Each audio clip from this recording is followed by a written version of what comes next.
Chapter 1. The word of the Lord that came to Zephaniah son of Cushi, the son of Gedaliah, the son of Amariah, the son of Hezekiah, during the reign of Josiah, son of Amon, king of Judah. I will sweep away everything from the face of the earth, declares the Lord. I will sweep away both man and beast. I will sweep away the birds in the sky and the fish in the sea, and the idols that cause the wicked to stumble. When I destroy all mankind on the face of the earth, declares the Lord, I will stretch out my hand against Judah and against all who live in Jerusalem. I will destroy every remnant of Baal worship in this place, the very names of the idolatrous priests, those who bow down on the roofs to worship the starry host, those who bow down and swear by the Lord, and who also swear by Molech, those who turn back from following the Lord and neither seek the Lord nor inquire of him. Be silent before the sovereign Lord, for the day of the Lord is near. The Lord has prepared a sacrifice. He has consecrated those he has invited.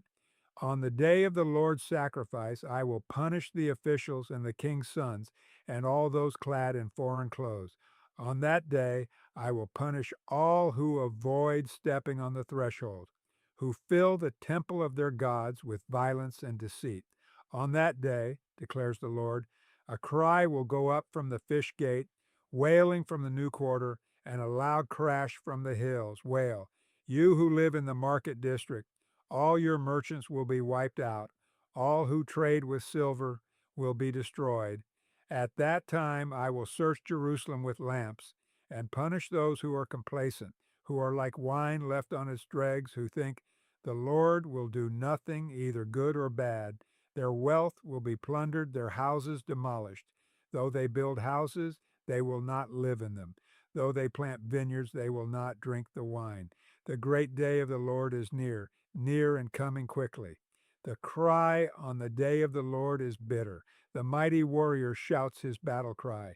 That day will be a day of wrath, a day of distress and anguish, a day of trouble and ruin, a day of darkness and gloom, a day of clouds and blackness, a day of trumpet and battle cry against the fortified cities and against the corner towers.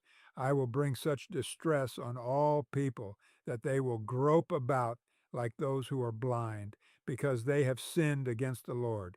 Their blood will be poured out like dust, and their entrails like dung.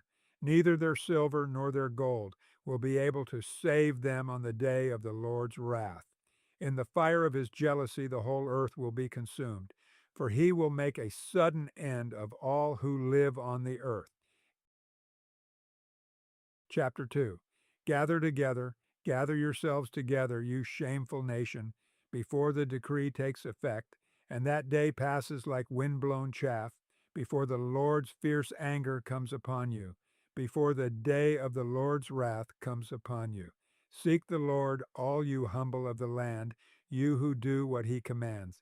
Seek righteousness, seek humility. Perhaps you will be sheltered on the day of the Lord's anger.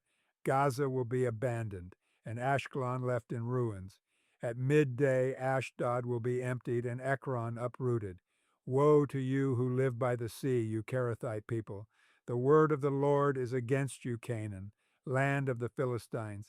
He says, I will destroy you, and none will be left. The land by the sea will become pastures having wells for shepherds and pens for flocks. That land will belong to the remnant of the people of Judah. There they will find pasture. In the evening they will lie down in the houses of Ashkelon. The Lord their God will care for them. He will restore their fortunes. I have heard the insults of Moab and the taunts of the Ammonites, who insulted my people and made threats against their land.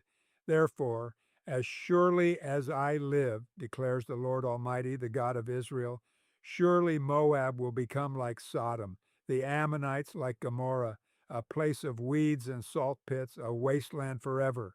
The remnant of my people will plunder them. The survivors of my nation will inherit their land. This is what they will get in return for their pride, for insulting and mocking the people of the Lord Almighty.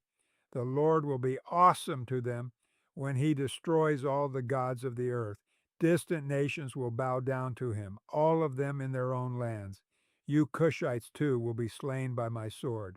He will stretch out his hand against the north and destroy Assyria, leaving Nineveh utterly desolate and dry as the desert. Flocks and herds will lie down there, creatures of every kind. The desert owl and the screech owl will roost on her columns. Their hooting will echo through the windows, rubble will fill the doorways, the beams of cedar will be exposed. This is the city of revelry that lived in safety.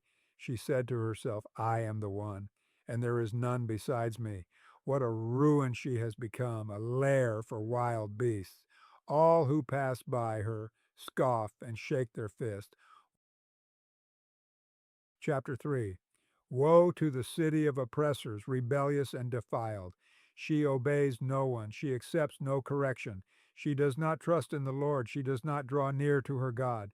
Her officials within her are roaring lions, her rulers are evening wolves who leave nothing for the morning. Her prophets are unprincipled, they are treacherous people.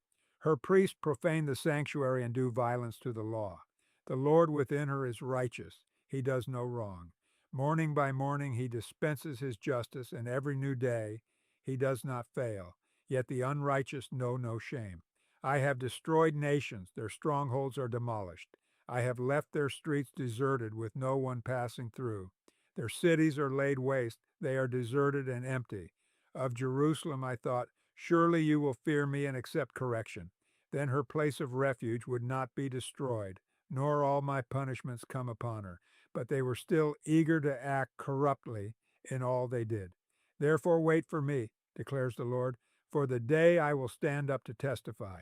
I have decided to assemble the nations, to gather the kingdoms, and to pour out my wrath on them, all my fierce anger. The whole world will be consumed by the fire of my jealous anger. Then I will purify the lips of the peoples, that all of them may call on the name of the Lord and serve him shoulder to shoulder. From beyond the rivers of Cush, my worshippers, my scattered people, will bring me offerings. On that day, you, Jerusalem, will not be put to shame for all the wrongs you have done to me, because I will remove from you your arrogant boasters. Never again will you be haughty on my holy hill, but I will leave within you the meek and humble. The remnant of Israel will trust in the name of the Lord. They will do no wrong, they will tell no lies. A deceitful tongue will not be found in their mouths. They will eat and lie down, and no one will make them afraid. Sing, daughter Zion, shout aloud, Israel. Be glad and rejoice with all your heart, daughter Jerusalem. The Lord has taken away your punishment. He has turned back your enemy. The Lord, the King of Israel, is with you. Never again will you fear any harm. On that day they will say to Jerusalem, do not fear, Zion. Do not let your hands hang limp. The Lord your God is with you, the mighty warrior who saves. He will take great delight in you. In his love he will no longer rebuke you, but will rejoice over you with singing. I will remove from you all who mourn over the loss of your appointed festivals, which is a burden and reproach for you. At that time I will deal with all who oppressed you. I will rescue the lame. I will gather the exiles. I will give them praise and honor in every land where they have suffered shame. At that time I will gather you. At that time I will bring you home. I will give you honor and praise among all the peoples of the earth when I restore your fortunes before your very eyes, says the Lord.